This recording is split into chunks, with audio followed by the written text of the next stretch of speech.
r/ProRevenge. Stories of people getting back at someone with pro-revenge after being wronged. Enjoy. We'll never see each other again. Think again. I was bullied relentlessly from the 3rd to 7th grade by multiple people in my class or upper grades. After I graduated 8th grade, I received a Facebook message from Andy, a boy who had been bullying and harassing me from the very beginning of it all. I would post the exact message, but it was extremely vulgar and long. He ended it by saying that since we would never see each other again, he could put it all out in the open about how much of an idiotic, ugly, and loser I was. Of course, he used a more colorful dictionary with those words, but you get the idea. However, there was one problem. My parents owned a large wood chipper, and his father owned a tree cutting business, and would often rent it from them for the much larger jobs. During the summer, I noticed him walk in and start talking to my uncle, and I realized the golden opportunity I had been given. I loaded Facebook on my laptop and bring the message up. I then approach his dad and tell him, "Your son sent this message to me a few days after graduating, and I think it's really important you read it." He raised an eyebrow at first but took my laptop. As he read, I could visibly see his face turn blood red and his hands shook as he gripped the sides of my laptop harder and harder. I think he reread the entire thing over again, just to make sure what he was reading, and even clicked the profile to make sure it had indeed been his son who sent it. Finally, he gave me my computer back and told me he was so sorry for his son's behavior and language, and that he would most certainly be dealing with Andy the moment he got home. It took 2 months for me to hear back about the fallout. Andy's older, and way nicer, brother Grant was friends with my sister, who told her, and then she told me. Andy was grounded for the entire summer, fall, and winter break. His parents cancelled the trip he was going to take to the beach with their student youth group at church, cancelled his summer camp trip, going to hold him back from getting his driving permit for a full year, took away all his games and computer. Instead of going with his dad and brother on their hunting trips, he would be sent to his grandparents' house to help clean. His social media passwords were changed so he didn't have access to them, delete his Xbox account, and Andy would have to work for his dad doing tree cutting the entire summer and winter holiday. There were more punishments, but I honestly cannot recall them. I ruined his life for a good 2-3 years, and destroyed the relationship he had with his father and mother. Probably not forever, but they certainly no longer saw him as their well-behaved youngest child. It was so satisfying. However, there was one problem. My parents owned a large wood chipper. This one had such promise. It's okay. His social life and free time were thrown in there instead. My hag of a stepmom gave away my PlayStation 4 while I was away in college. So, I rent out her house while she was on her honeymoon with her newest husband. I have been reading lots of Reddit lately, especially entitled parents, but made a new account when I came across this page. I never thought I'd actually try to contribute something. Until now, Reddit has just been my guilty morning coffee read. So here goes. I'm an only son. My mom died of ovarian cancer at only 55 5 years ago.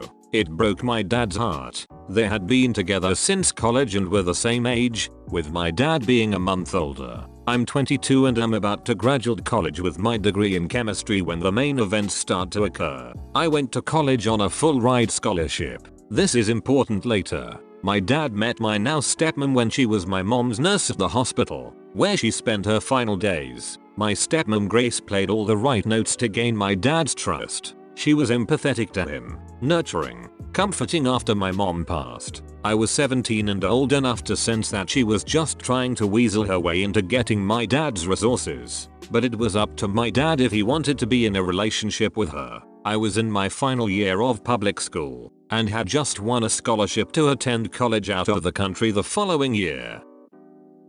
My dad mourned my mom for a year, and that whole time, Grace would check in on him by phone every month or so, in my opinion to scope out the possibility of sinking her hooks in him. After a year passed, Grace took the gloves off and went hard after my dad. Grace was only 40 when she and my dad started seeing each other. I didn't like her, but at the same time my dad at least didn't seem so depressed anymore. So, I tried to be less pessimistic about her and give her the benefit of the doubt. In my gut I didn't trust her, though, but we are Scandinavian and at least in my family the son does not tell his father what to do or even offer any opinion. Grace is from the Czech Republic if you're wondering. My father was a very successful banker during his career and amassed quite a portfolio of wealth. I'll spare you the details, but after 6 months of dating, Grace and my father are married. My dad never really got over my mom though, and he was getting weaker and weaker even though he was only 57. Since his health was fading he called me to him and asked me point blank,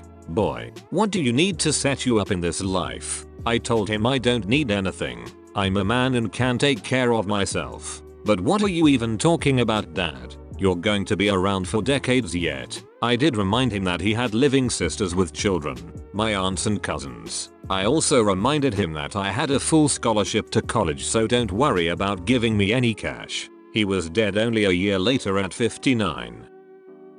I of course have seen lots of Hollywood movies, so I consider the conspiracy theory that maybe my dad's nurse wife poisoned him and made him sign over all his money to her, but I really honestly do not think that's what happened. Other relatives didn't like Grace either, but they knew my dad was totally in love with my mom and that her death utterly broke him. Well, long story short, my dad bequeathed his 5-bedroom house to me, even though I wasn't expecting it and didn't ask for it. He gave a small endowment to each of his sisters and their children. He left about 80% of all his existing money to Grace, which amounted to several hundreds of thousands of dollars. My dad ignored me because he is generous to a fault and still gave me several tens of thousands of dollars, which were of course very useful to me. Grace tried to put on a friendly front, but I could tell she was angry as hell that she didn't get my dad's house, too. That belonged to me, and I had the legal papers to prove it. She was especially mad because we live in an extremely upscale and trendy location, and houses are hard to come by and easily sold for massive profit.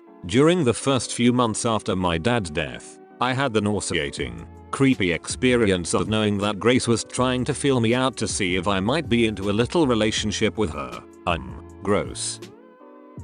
She still stayed at the house though because over the last 3 years she had gotten used to living there and acting like she owned it. And, even though I officially owned it, I was always away at college and only visited my dad's old house once every couple of months. And even then, it wasn't to see Grace, but to see my cousins who lived just a few miles away. I downplayed the fact that it was really my house, and over the months I think Grace gradually forgot that she really had no legal right to the house. She probably believed that sooner or later, because I never asked her for any of the hundreds of thousands of my dad's dollars that she now had, that I was somehow independently wealthy and would just give up my house to her. I knew I'd eventually hydrogen bomb this batch when she started dating some new guy only 5 months after my dad was in the ground. And one time when I came home from college after graduating, she and her new boyfriend, some sleazy looking d-bag named Ivan who was only a few years older than me, were acting like I was a guest in my own house and that they owned it. I played along. Grace told me she gave away my PlayStation 4 to Ivan's cousin because I'm too old to play with video games. I don't even know this mother ducker and you'd give him my PS4 to give away to some other shoot who I also don't know. I quickly changed all my network passwords that same day. I smiled but I knew what I had to do eventually. She also said that she and Ivan were getting married because I just can't mourn your father forever. I have to move on with life. I tell her that I graduated college and already secured employment with a local firm and will soon find a new place to live. She looks thrilled, especially the part where it looks like I'll soon have a new place to live. Then in a patronizing way she tells me, "You always have a place in our house though. You are welcome to stay whenever you please." Thanks Grace, really generous of you. What I really say is that I will probably have a new place in 3 months.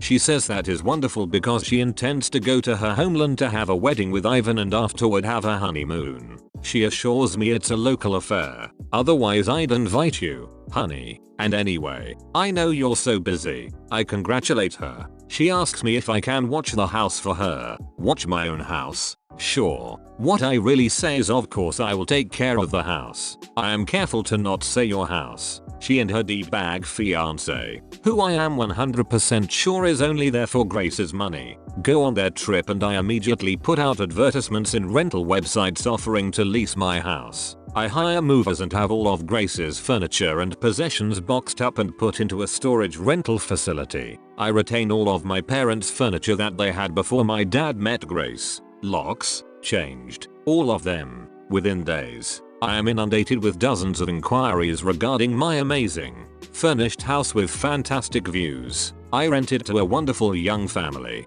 a barrister and his schoolteacher wife and their 2 preteen children. They pay me their first and last month's rent, and sign a lease for a year. I warn them about my crazy stepmom who thinks this is her house, but I present them with contact information to my lawyer, the same lawyer my dad retained, in case they need any assurance that I'm on the level. I also give my lawyer the information about the storage facility, including the fact that I generously paid 4 months of storage in advance, which is a whole month longer than Grace's Czech honeymoon adventure. I then found a great apartment in the city near my new place of work. There I met a woman in a restaurant I frequent at night after a long workday. We have been dating 6 months now and are engaged to be married. Grace of course tried to shriek and cause trouble when she realized she got kicked out of my house, but my lawyer quickly shut her mouth without my having to ever speak to her garbage face again. From what I hear, her and her trash husband left the country and I assume they're blowing through my dad's money, and will soon be broke like chavs usually become when they taste a little bit of what they think is the good life. So maybe Grace will go and try to exploit some other lonely man into giving her his money. Speaking of money, the house that I rent out is generating so much money that I not only am able to help pay for my cousin's college, but I moved into a larger apartment of my own, together with my fiancé. I love my job, but really, I could survive solely on renting my dad's old house. And to think, if Grace had only been cooler and nicer, I might have let her stay at the house, just to be a good sport, and definitely if she stayed the hell out of my room. But no, she had to act all proprietary, so I had to make her homeless as a wedding gift. Postscript: I bought another PS4, even though I didn't even use my old one that much. It didn't matter. It wasn't for Grace to give away. You don't give away other people's things. You give away your own things. Which is why I chose to kick Grace out of my house. Because it's mine, and I decide who stays there. Every time someone got married in the story, it was 6 months in the relationship. You'd think they'd learn from their mistakes. That's it for this video. Make sure to subscribe for daily videos, and turn notifications on to make sure you don't miss any of our uploads. What did you think of the revenge stories? Let me know in the comments below. This is a Reddit medic. It's a goddamn pandemic. Sub for daily videos, and don't forget to spread it. I'm a exit. Peace.